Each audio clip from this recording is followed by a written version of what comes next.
और अगर हम आपको कहें कि किसी स्टेट में धारा 144 या बीएनएस की अब धारा 163 लागू हो जाए जहां 5 लोग इकट्ठे ही नहीं हो सकते, मतलब सोचिए अयोध्या के कार्यक्रम से पहले वहां 5 से ज्यादा लोगों के इकट्ठा होने पर अगर पाबंदी लगा दी जाती है तो क्या आप हैरान हो जाएंगे खबर सुनकर साहब। जानते हैं क्यों सवाल पूछ रहे हैं?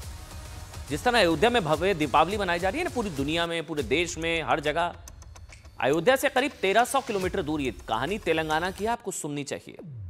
शायद संभवतः लोग एकजुट होकर दीपावली बना ही ना सके, शायद, मतलब तेलंगाना में। क्यों हम ऐसा कह रहे हैं? क्योंकि कांग्रेस शासित राज्य तेलंगाना में हैदराबाद पुलिस ने एक आदेश जारी कर दिया है। इसके मुताबिक 27 अक्टूबर शाम 6 बजे से 28 नवंबर शाम 6 बजे तक हैदराबाद और सिकंदराबाद की सीमा में 5 या उससे ज्यादा लोग इकट्ठे ही नहीं हो सकते। तो दीपावली का क्या मतलब? धनतेरस के पहले से हैदराबाद और सिकंदराबाद में भारतीय न्याय संहिता यानी कि बीएनएस की धारा 163, जिसे आप लोग धारा 144 धारा 144 कहते हैं, वही धारा जिसे बीएनएस लागू होने से पहले धारा 144 कहा जाता था, जिसमें किसी भी जगह पर एक साथ 5 लोग इकट्ठा नहीं हो सकते। दीपावली पर लोग नहीं इकट्ठा हो सकते, जमा होने पर प्रतिबंध। तेलंगाना पुलिस के इसी आदेश के बाद विवाद हो गया, विपक्ष हमलावर है। इस मामले को लेकर आंध्र प्रदेश में बीजेपी के उपाध्यक्ष विष्णुवर्धन रेड्डी ने सोशल मीडिया पर एक पोस्ट किया।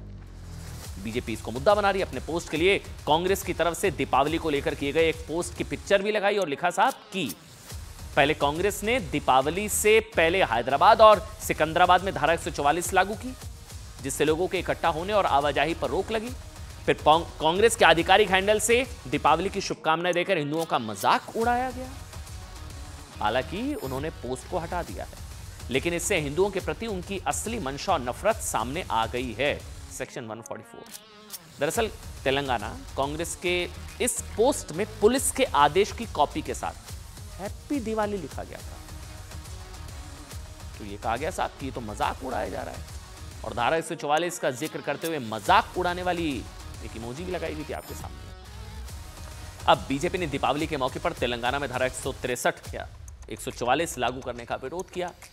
बीजेपी ने कहा कि यह हिंदू धर्म के त्योहार पर एक तरीके से रोक लगाने की कोशिश है और अंतर्राष्ट्रीय स्तर पर हिंदुओं को खत्म करने की प्लानिंग का हिस्सा हो सकता है। सुनिए।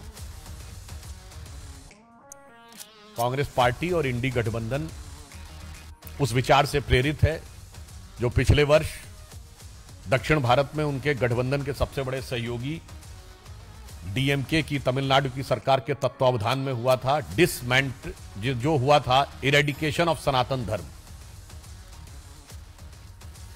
और फिर उनके उत्तर भारत के बड़े सहयोगियों ने रामचरितमानस फाड़ने का प्रयास किया था।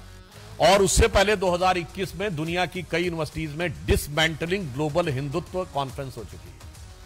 तो जो कुछ तेलंगाना की सरकार और कांग्रेस ये करने का प्रयास करती है, वो मुझे लगता है अंतरराष्ट्रीय स्तर पर डिसमेंटलिंग ग्लोबल हिंदुत्व और राष्ट्रीय स्तर पर इरेडिकेशन ऑफ सनातन धर्म से प्रेरित है।